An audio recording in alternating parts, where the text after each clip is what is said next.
I want a girl with lips like morphine.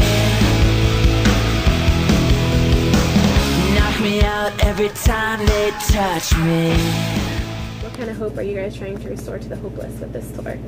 Oh, good question.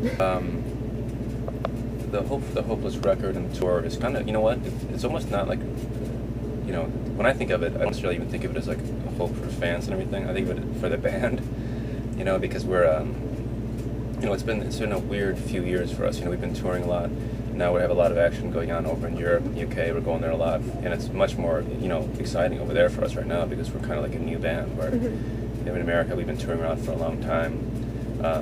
That, you know, that kind of stuff is like a glimmer of hope, and also the fact that we put out this last record completely independently, and not necessarily because we were forced to, because we have record deals, but we wanted to just do something independent.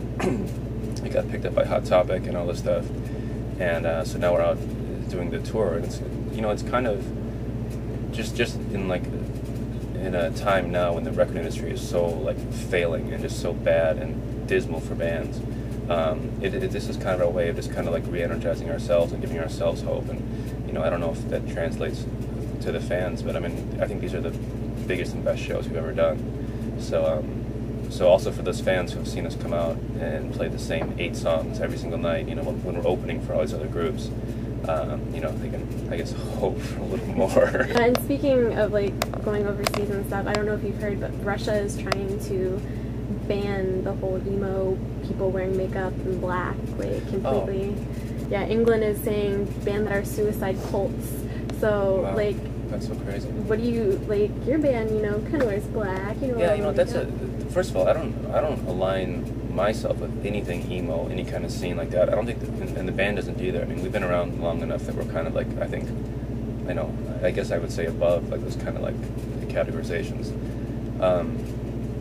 I did see something on TV that like in Mexico City the punks were like killing the emos. Yeah. It's crazy shit. I mean, that's just insane. And I don't think, I mean, it's, you know, that kind of stuff has been attempted throughout history, you know, trying to like ban certain like kind of social movements and stuff like that.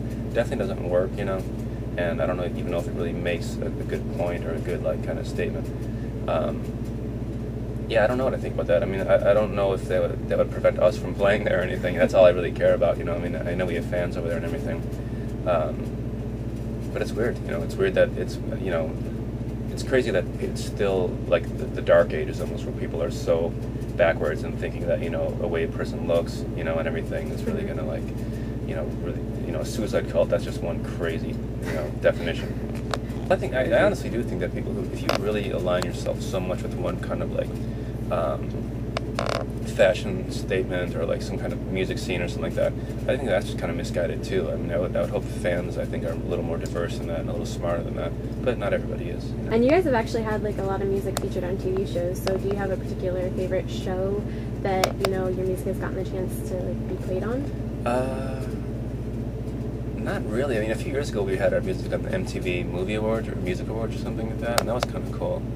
I don't really watch all that much TV because we tour so much, you know. I don't really have any favorite shows. I like cooking shows.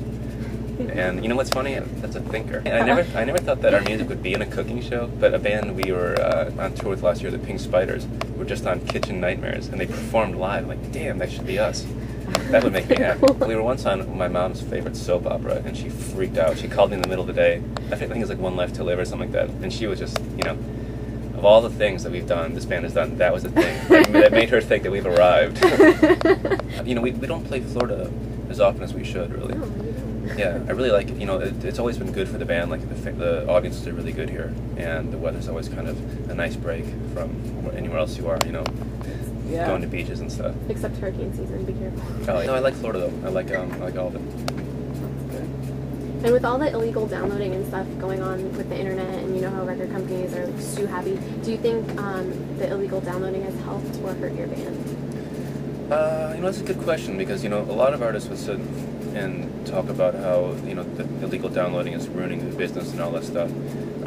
It's an interesting subject though, because a lot of like younger bands, especially that have kind of, you know, come up in the ranks and gotten more notoriety, started off by that. That was their only avenue of exposure, you know. Whereas a few years ago, bands would literally be forced to get into like their mom's van and drive around and play shows every single day for years and years and years to build it up. nowadays you can have one song on MySpace, and if it resonates with a certain group of people, it spreads super fast. MySpace isn't exactly illegal downloading, but it is just, free music that's available to everybody.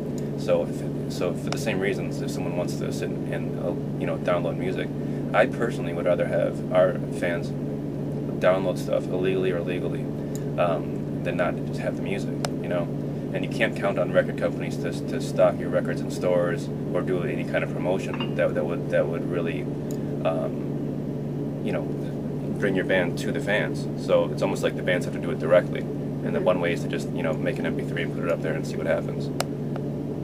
Big bands like the super huge bands probably tell you a different story because they made millions and millions of dollars over the years selling records. But our band has been in a very strange time in the industry, and we've kind of seen this transition where our first record we had the full kind of major label thing, and now to this last record we did it completely independently, and they both have their merits, but I think we're happier now.